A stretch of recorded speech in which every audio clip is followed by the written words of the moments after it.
Stephanie Henderson. If you have not already, don't forget to subscribe, like, and share. Also visit www.lifemattersplusone.com where you can purchase Life Matters gear. There are shirts, bracelets, lanyards, and stickers that are available. With this month being Breast Cancer Awareness, I wanted to do a video with its relation to and effect on mental health. I have a breast cancer survivor joining me today, my mother, who is going on 7 years of being in remission. So the first question I have is, when did you first get diagnosed and how did you find out? I got diagnosed in October of 2012. I went for a routine mammogram, and when they did the mammogram, they had me come back into the room again, and they did some more pictures, and then they had me go into another room where they did ultrasound. And as soon as they did the ultrasound on my breast, I could actually see the spot. There's actually two small spots, and I knew right away that it was cancer. So what were your immediate thoughts and feelings after being told that you had breast cancer?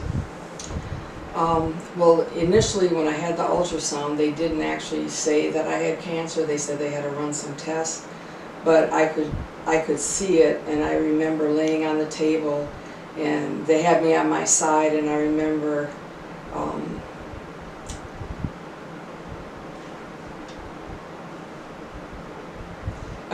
tears just running down the side of my face, because I said, wow, I've got it. I've got the big C.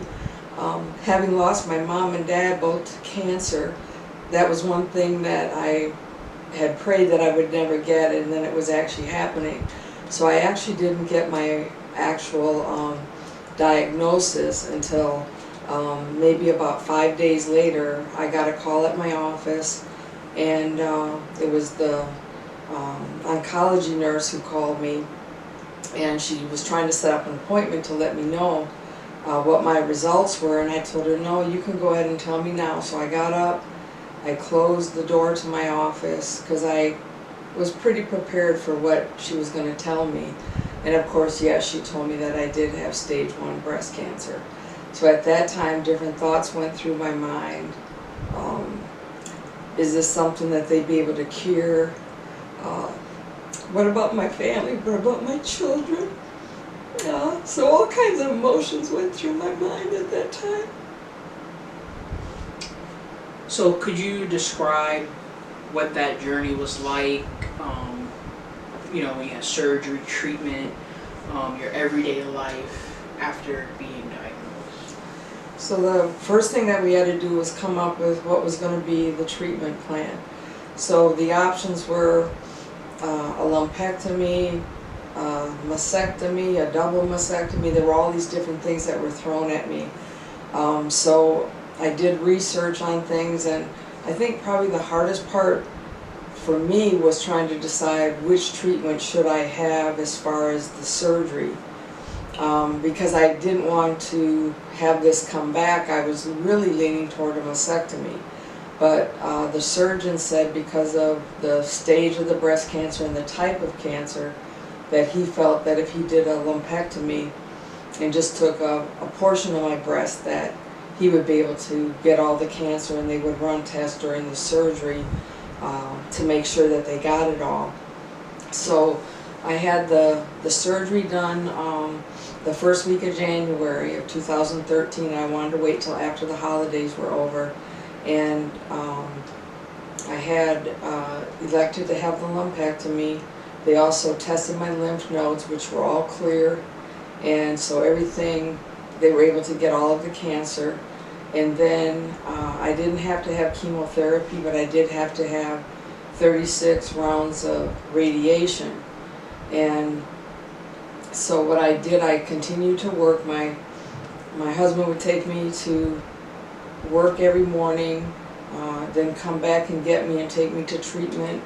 I normally scheduled it for the afternoon, so I would go a few times a week, usually Tuesdays and Thursdays. And that went on for 36 treatments.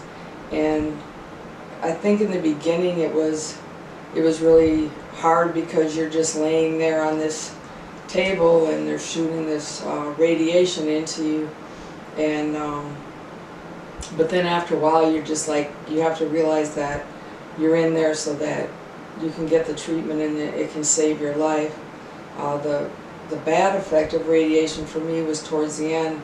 Your skin gets so burned and it becomes raw that it was very, very painful. So that's the memories that I have of the radiation. And then from there I was on hormone treatment I went and did it for 6.5 years, and then I just recently quit in the spring of this year.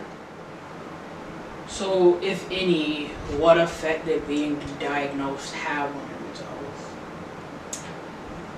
I think that when I was first diagnosed, there were so many different emotions that I went through that I really had to stay prayed up and encourage myself every day to just keep going, that I knew that God still had more for me to do in this life. And there were some days where I was really down, but I just had to really encourage myself. My family was a great encouragement, my co-workers, my church family helped me get through it, but there were some days when it was very hard to get out of bed and just keep going, especially when I knew I still had more of those radiation treatments to go through. Even after I finished with the radiation, the hormone treatments that I was on, it caused a lot of pain in my body because it affects your bones, it affects your muscles, and sometimes I'd just be in this excruciating pain where part of me just wanted to quit taking it, but I knew that it was an inhibitor to help the cancer, the estrogen from coming in, and all these different things that go together. And I just kept fighting because I had a desire, of course, to live on and be there for all my loved ones. And I think for the perspective of being your daughter, when first being told, of course, you have that initial shock, then of course all of the worst case scenarios, they set in, but then on the flip of it, I knew that you didn't need that, you would need support, you would need encouragement. So it was trying to combat my feelings, combat the thoughts of that worst case scenario, possible reality, with remaining positive and trying to be an encouragement to you. But I think what helped me to do that was seeing you being hopeful, maintaining your faith, and a strength like no other to have this, live with it, have the surgery, have the treatment, and continue on. So if you could give any advice to women regarding breast cancer, what would it be? And before you answer that, I do want to make a note that men are not exempt of breast cancer, and it's important to not ignore abnormality in your breast. So although she's speaking to, women, I don't want men to feel like, this isn't for them and they're exempt, because there are men that get it. In fact, Matthew Knowles, who's Beyonce's father, is actually battling breast cancer right now. But what advice would you give, regarding breast cancer to women out there? Well, my best advice to someone who's been diagnosed is to get a support system and get around positive people who can be an encouragement to you and to give you positive energy. One thing that I did when I was diagnosed, I turned my pain into helping others that have been diagnosed with cancer by sending them letters and cards and little goodies here and there. And I would hear of different people who would share with me that a loved one, a relative, had been diagnosed with cancer. And I didn't even know these people, but I would reach out to them.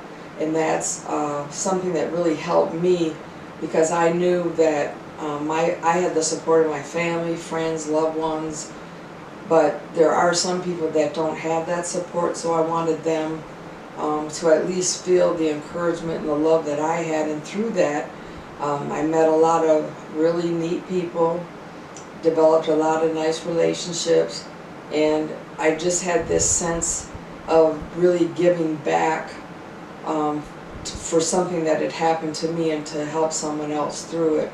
And that's what really helped me through the wave.